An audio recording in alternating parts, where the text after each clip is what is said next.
एक नाम सुने होंगे आप सभी, गौतम बुद्ध। एक ऐसे महान व्यक्तित्व जिसके शरण में जो गए कभी वापस नहीं लौटे।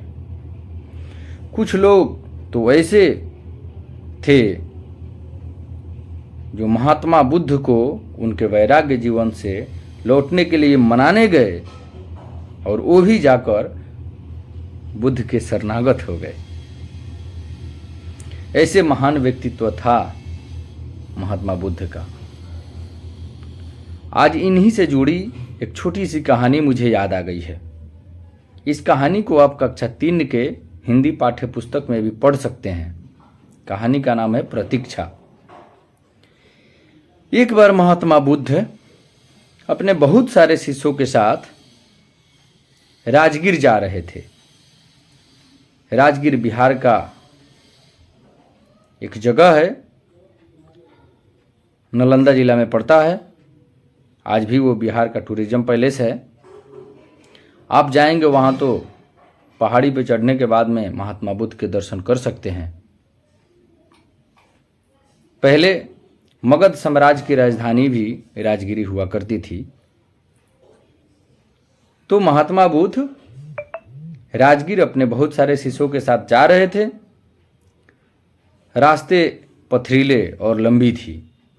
चलते चलते थक जाते हैं। रास्ते में एक वट वृक्ष के नीचे अपने सभी शिष्यों के साथ वो विश्राम करने लगते हैं। उसी में उनका एक शिष्य है आनंद।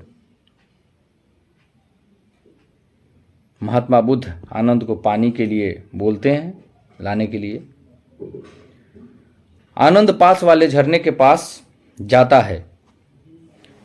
वहां देखता है कि झरने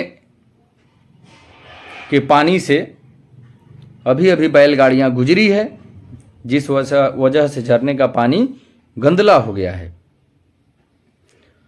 आनंद वापस आता है, महात्मा बुद्ध से कहता है, प्रभु,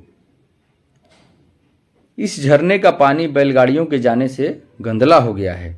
मैं पीछे छूटी हुई नदियों से साफ पानी लेकर आता हूं। महात्मा बुद्ध रोकते हैं कि नहीं, इसी झरने से जाकर पानी लाओ। आनंद दूसरी बार झरने के पास जाता है। देखता है कि पानी अभी भी गंदी थी। आनंद वापिस आता है। महात्मा बुद्ध फिर से वापस भेजते हैं कि इसी झरने का पानी लाओ। आनंद तीसरी बार झरने के पास जाता है। पानी अभी भी गंदी थी। आनंद फिर लौट आता है। महात्मा बुद्ध फिर चौथी बार आनंद को उस झरने में पानी लाने के लिए भेजते हैं। आनंद चौथी बार झरने के पास जाता है और देखता है कि पानी बिल्कुल साफ और शीशे जैसे चमक रही थी और शांत हो गई थी। जितने उसमें मिट्टी पत्तियां थी वो सब नीचे बैठ गई थी। पानी शांत हो गई थी और एकदम आईने जैसे चमक रही थी। आनंद पानी भरकर लाता है। महात्मा बुद्ध पानी पीने के बाद में अंगद से कहते हैं, अंगद, हमारे मन के जल पर बुरी विचारों की बैलगाड़ियां प्रतिदिन चलती रहती है और हमारे मन के जल को गंदा करती रहती है और हम बुरा सोचने लगते हैं। अगर मन की झील को स्थिर होने तक थोड़ा सा इंतजार कर लें, प्रतीक्षा कर लें, तो ठीक इस झरने के पानी जैसे मन भी स्वच्छ हो जाता है। अंगद अब सब कुछ समझ चुका होता है। मित्रों, हमें भी आवश्यकता है अपने जीवन में प्रतीक्षा करने की।